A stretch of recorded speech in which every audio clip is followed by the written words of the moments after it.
Hi, it's Katie. I know I said I was gonna make a shout out video, and so this is my shout out video. Um, I got dared to do this by a friend who wants to remain nameless. Oh God, my voice sounds terrible. For those of you who don't know, I was in a play recently that involved no microphones and a very large theater, so it took a lot of shouting to get through it and projecting, and my voice is rather sore, so forgive me if I sound like I've been smoking 4 packs a day, which I haven't. Okay, so I'll just start from who liked it first, which was Deanna Breget Beasley, otherwise known as my homegirl. Deanna and I have known each other since junior year, and we, what can I say? We met kind of in a weird way. She needed a ride to school, and the bus wasn't working anymore, and so I decided, oh hey, I drive to school junior year, and I'll take you with me, and so yeah, so we started carpooling together, and now it's like when she's not in the car, it feels weird. Like we go to school every day, we come home almost every day, with rehearsals, and she has track and whatnot, so we don't always come home every day, but we do go to school every day together, come home. There was a point of time at the beginning of this year where she came over every single day, and it's just one of those things, like that's my Diana, and we go to we have our insiders, and we have we'll start singing together. It's just, that's my Diana. You're my Diana. And I love you, girl, and my life would not be the same without you. Okay, who's next? Jamal Bullard. I believe I met you at the play on Friday or Thursday. I can't remember. You were one of the audience participants that came up, and I remember because I asked you your name, and you're like Jamal, and you're really, really excited about it, and I really appreciated the fact that you're so excited about it. And so, can I say what I think about you? I have to say I give you props for being so willing to walk onto the stage. I know how hard it is. Like, I'm an actor, and when people call me up to the stage in someone else's show, I get so nervous, and I shouldn't, but the fact that you went up there and you were dancing with me, you're having a good time, that really says a lot, and so, you're a cool dude. And the fact that you put me and you as your, cover photo on your Facebook, legit, bro, legit. Next is Zuleth. So Zuleth, I met you during the production because you're Sycorax, the Little Witch. It's weird to say Sycorax and not hear the laugh behind it. For those of you who don't know, in the play, whenever I or another character would say Sycorax, Zuleth would do this aha, this little witch laugh that I could not even try to replicate. And so that's why it feels weird to say it without the laugh. What can I say about you, Zuleth? You're really cool. I remember when I first met you, they would call you Yarksy. Or no, they would call you Zuleth, but I kept hearing about this girl named Yarksy, and I was like, oh, who's this girl Yarksy? And I remember one day they were like, oh, hey Zuleth, or is it Yarksy? And I was like, oh, they're the same person. It was totally weird, but you're a really cool person, and I can't wait to do D-Task with you and go to competition and do Romeo and Juliet, and I had a fun time doing Macbeth with you, and the Tempest, everything was great, and I think you're a really cool person. You have a lot of potential, and just keep working at it, and you'll be great. And look into doing tech, because there's not enough girls in tech, and we need a strong female in tech at our school. So, or it will soon be just your school. Let's see, what's next? We have Hansel Mercado. Oh, Hansel, I don't know you very well, and I don't think we've talked more than probably a handful, a couple of times in person. And but you always like my statuses, and you always comment on my stuff, and you're always right there on Facebook, just for me. And when I was having some hard times, you even though you didn't know me, talked to me, and so that was really cool, and I really appreciate that. So Hansel, you're a cool dude, and I know you've been having some sad statuses lately, and I want you to know that if you were to disappear, I would notice. So don't do that. Michelle, oh, my Michelle, my Paravasini from the Murder Mystery with our mustaches. Michelle, you're freaking awesome, and the fact that you came and recorded the play for me Saturday and has done all the legwork on that, I really appreciate it, and you're one of the coolest people ever, and I'm so sad you didn't do theater before this year. We could have worked so well together, you and I and Crystal and Square and everyone, we could have worked so well together, and you're a really awesome person, And I love the fact that we can have some intellectual conversations together and still be really chill about it. You're a really cool new age hippie, and I love you, girl. Okay, let's see. Next is Kennedy. Kennedy Megan. Kennedy, we've known each other for a while now. I can't even remember exactly when we met, but I know it was in either elementary school or middle school. And I remember you were just always really nice and really quiet.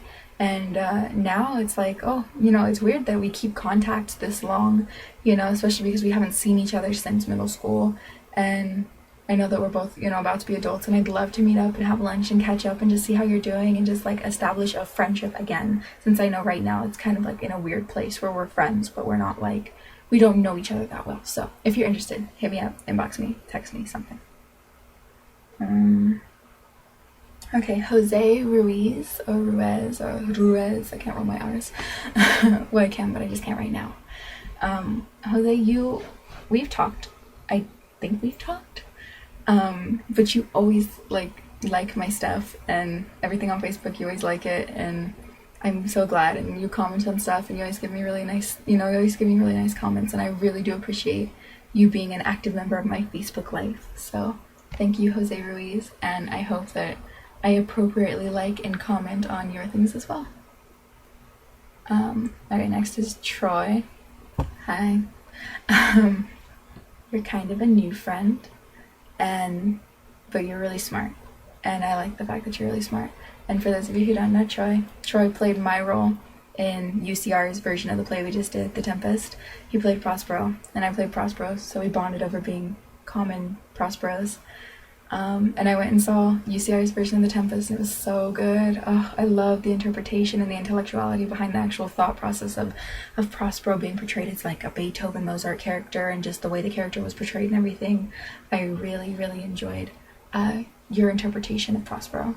And I really like you as a person, and I love talking to you and having conversations with you and whatnot.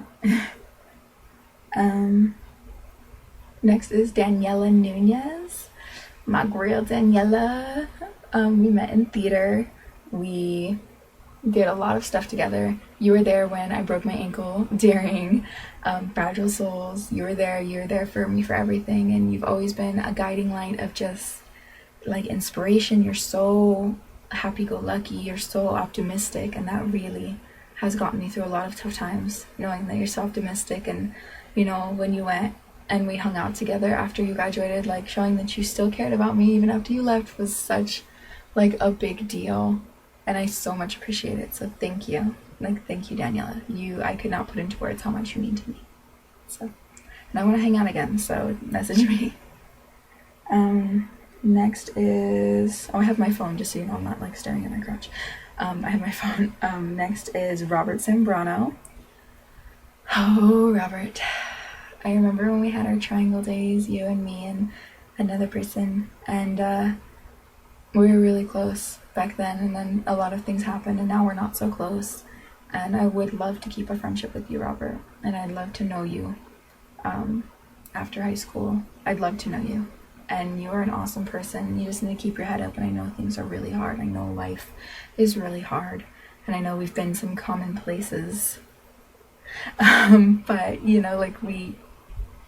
I love you, Robert, and you are important to me, and you are important to this earth, and my life would not be the same without you. Okay, Michelle Ashley Deal.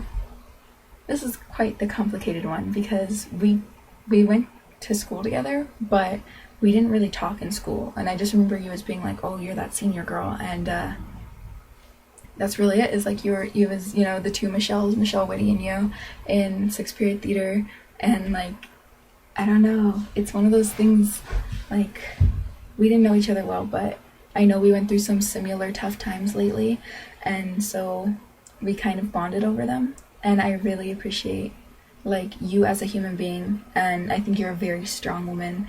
I see, your Facebook posts and stuff, and that you're just getting on with your life and overcoming obstacles, and I really, really, really think that's amazing. Like, you're an inspiration. So keep on doing what you're doing. And last is Paul Jacobo. And Paul, I don't remember how we met. I think it was through some mutual friends. You dated a friend of mine for a while, and I remember that's how I kind of got to know you. And it was kind of the same like Zulef Darksea thing with you. It was like, oh, Paul, and who's Panda? Like, who's this Panda kid and stuff. And I didn't realize you were actually Panda until Damien Aguilar told me you were Panda.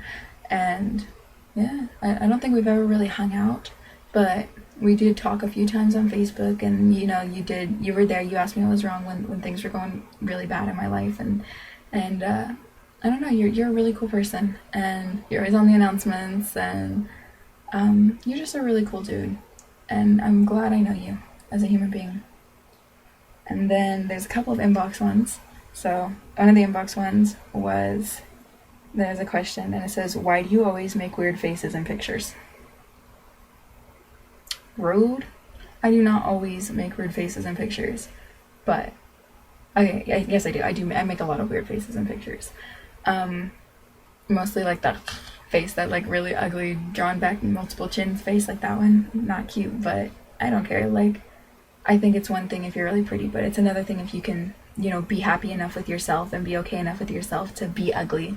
And if somebody loves me, if someone's gonna be with me or date me or be my friend, then you have to accept me for all my weirdness. So, and take that. Okay, another inbox question is, what's been going on with you lately? Why are you so different? There's a lot of things that have happened in my life that have kind of, like, this is a big change in lifetime for us as seniors. Right now there's a lot of events that are taking place that are just very stressful, and I think I am different. I think I've grown up quite a bit. I do find myself talking to older and older people and just being more involved as an adult, and you know, having a job, having a car, being independent, it does kind of make you feel like an adult. And so I don't know, maybe that's it. Maybe I've changed, but I've changed for the better, you know, to quote Wicked, like, I've changed for the better. And so that's what's going on with me.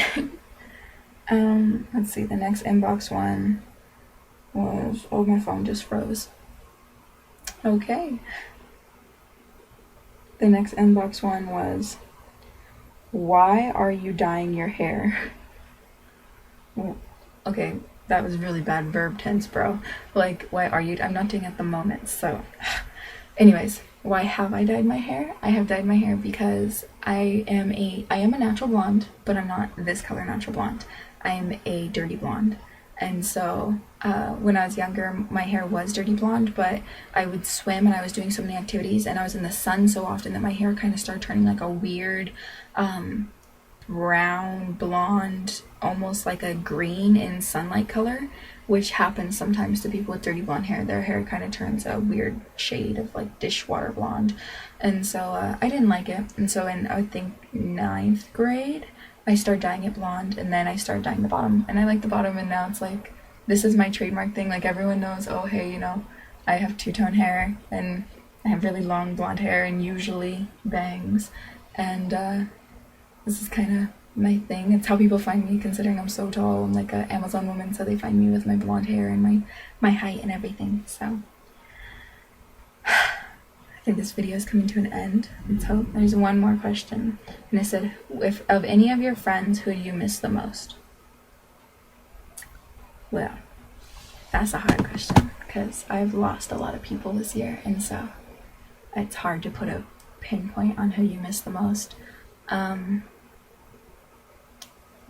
I think there's two people that I can really say I miss, that I really miss. And I kind of don't want to say their names. The first one I used to be really very close with, and we had a lot of great times, and basically things happened, and when I was going through tough times, this person wasn't there for me.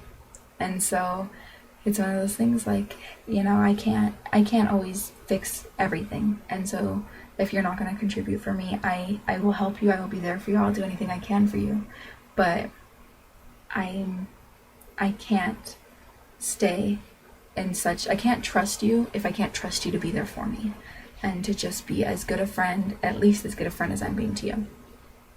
And so that's the first one. And I really do miss that person. I miss them, and we got to hang out Saturday after the play. A couple of us went out to the movies, and it was really fun and it was like old times, but at the same time I could tell that, you know, it was like as much time as we're spending together, that doesn't mean like our friendship will be fixed. And then I'd probably say the second person is someone that I don't know if it's okay to say that I miss them because they're not really gone yet, but our friendship isn't the same. We're in a relationship. The relationship ended, and it basically, with the relationship, kind of ended like a friendship that had lasted since elementary school. And it's like with this person, I had found a very common ground with. We could talk to each other, be very open with each other, and it's like one of those things, like I don't miss the relationship, but I do miss the friendship, and I miss the person that this person was to me. They were just a really good friend and someone I could talk to about anything and have wonderful conversations with, and was just supportive and wonderful and nice and funny. And it's like I still see their name on my Facebook. They just came online right now. Their name on my Facebook every day. I try and talk, and it just seems like this person really, even though we didn't end on bad terms, is really moved on from me. And so it's one of those things, like you can't help but miss someone when you're not ready to end the friendship, but they are. And so I kind of miss that person, but at the same time I know that they're going to do good things in life, and they're going to be happy. And it's not like a creepy missing. It's just like sometimes when I have things I want to say or talk about, like I miss them. So that's what it is. That's the end of the video. If you have any questions, feel free to talk to me. Once again, I'm sorry my voice sounds so bad, and I might be talking really low because I have a headache, like a really bad headache. It's probably my eyes are like so squinted. But have a wonderful night, beautiful people, and thank you for sitting through my 17-minute video. I can talk up a storm. Thanks for sitting through my video, and see you later.